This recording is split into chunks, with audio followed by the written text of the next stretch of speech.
Hi friends, best recapped here. Today, I'm going to explain a film called Geostorm, 2017.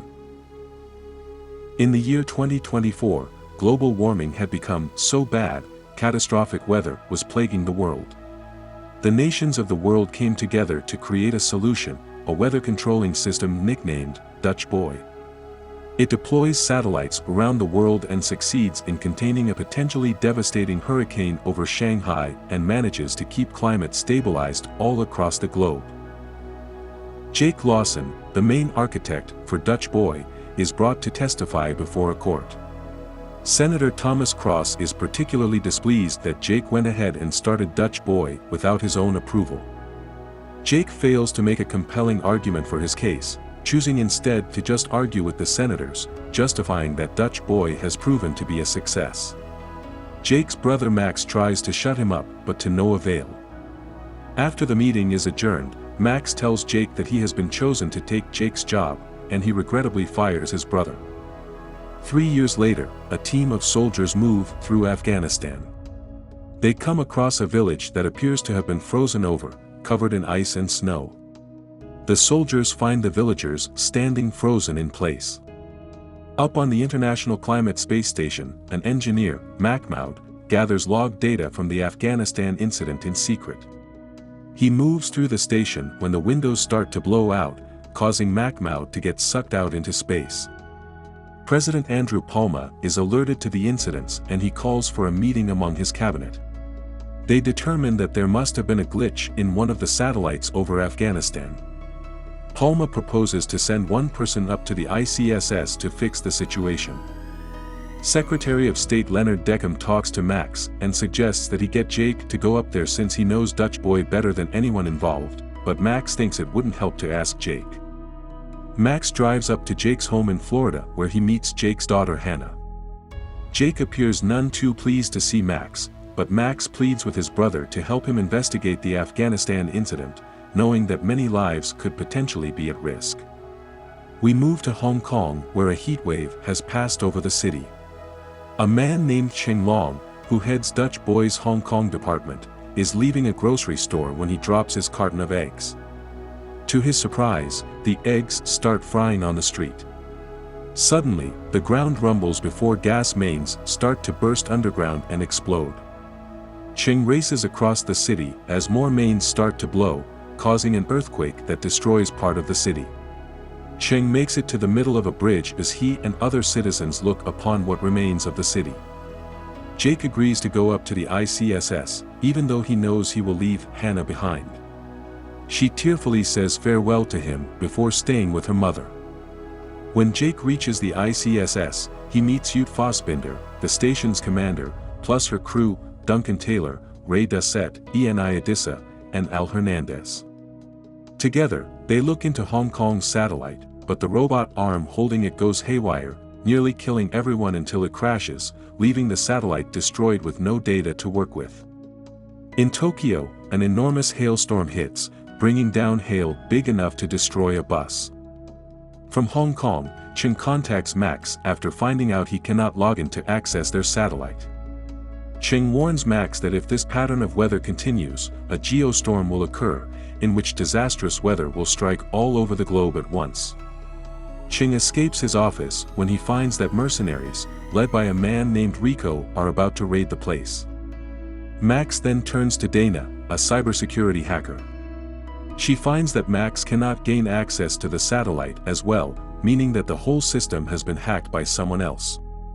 Jake sees in a surveillance video of the accident that killed Mahmoud that a hard drive got stuck by a panel. He goes out to retrieve it, but his space suit malfunctions and he is nearly killed. After making it back inside the station, he shows Ute that he got the drive, but he keeps it a secret from the rest of the crew, fearing that one of them may have deliberately sabotaged him. While attempting to go over the drive, Jake and Ute find themselves unable to access the information. Jake video calls Max and tells him a story about their father taking them fishing. Max takes the video to Dana and says it's an encrypted message from Jake since their dad never did take them fishing. Using their dad's old phone number, Max decrypts the message to learn that Jake believes someone within the White House is responsible. Max attempts to meet up with Cheng. Rico is behind him, and he pushes Cheng into the path of a car. Max rushes to a dying Cheng, who manages to mention something called Project Zeus before he dies. He relays this info to Dana, stating that Project Zeus is meant to manipulate the weather and create the geostorm. Jake and Ute find the log data in the locker that Macmouth had stored it in, which is Dusset's locker. He initially thinks they suspect him of sabotaging Jake, even holding them at gunpoint, but they come to an understanding. They find out that a virus was spread to keep ICSS employees from logging in. Jake contacts Max again with the suspicion that Palma may be behind the hack. In order to stop the geostorm from happening, they need to reboot the system with kill codes, which are with the president as they are biometric and require his fingerprints and eye scan. Max tells this to his girlfriend, Secret Service agent Sarah Wilson, as he needs her help to get Palma. Max and Sarah head to the Democratic National Convention in Orlando, where Max learns that a huge thunderstorm is about to hit the area. When he tries to warn Deckham and ask for his help, Deckham takes Max to a room and tries to shoot him, revealing himself as the true villain. Max rushes to tell Sarah. She creates a diversion to get the other Secret Service agents away while she gets Palma. She and Max take him in a self-driving cab just as the storm hits. They get far away from the stadium as it is blown up by a massive lightning bolt. Sarah drives through the city evading Rico and his goons. They go under a bridge and manage to push Rico into the path of the storm, causing a bolt to hit his car and blow him up. Deckham is ahead in the road and uses one of his goons to try and kill Max, Sarah, and Palma with an RPG. The car blows up, but they are not inside. Max and Sarah incapacitate the goon and hold Deckham until the police arrive to arrest him. Before he is taken away, Deckham says his plan was to take out America's enemies and leave the United States in charge of the world, with him as president. The virus starts to completely take over the station, causing its self-destruct sequence to go off. The satellites then go out of control, causing devastating weather to hit parts of the world, including a tsunami in Dubai, a heatwave in Moscow, and tornadoes in Mumbai. People are frozen in their tracks, burned alive, or sucked up. The geostorm then counts down to less than 90 minutes. Jake soon learns that Duncan is responsible for spreading the virus. Jake goes to beat the crap out of him and learns he did it because he was offered more than what he was paid up there. Duncan accidentally hits the windows with bullets before Jake gets out, just as the window blows out and sucks Duncan into space. Max and Sarah get Palma to send the kill codes.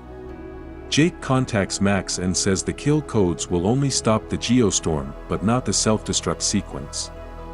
Jake prepares to die despite Max trying to find a way to help. The brothers acknowledge their love for each other. Jake rushes to take the kill codes to the main computer, with Ute staying behind to help him. Once they do so, they manage to stop the geostorm, bringing all the crazy weather to a halt. As the station continues to crumble, Jake and Ute find a nearby pod. The station is obliterated, leaving everyone thinking Jake is dead. Hannah watches at home with her mother and starts crying. Max is then alerted to a video from a nearby shuttle that the pod is signaling for help. The shuttle, flown by Hernandez, stops to grab the pod, saving Jake and Ute. They are brought back to Earth, with Max and Hannah both feeling relieved. 6 months later, Jake gets his old job back working on a new Dutch boy system. He, Max, and Hannah are shown trying to fish since they never did as kids, but they decide it's too boring. We then hear Hannah's voiceover saying that while we cannot change the past, we can only hope to make the future better.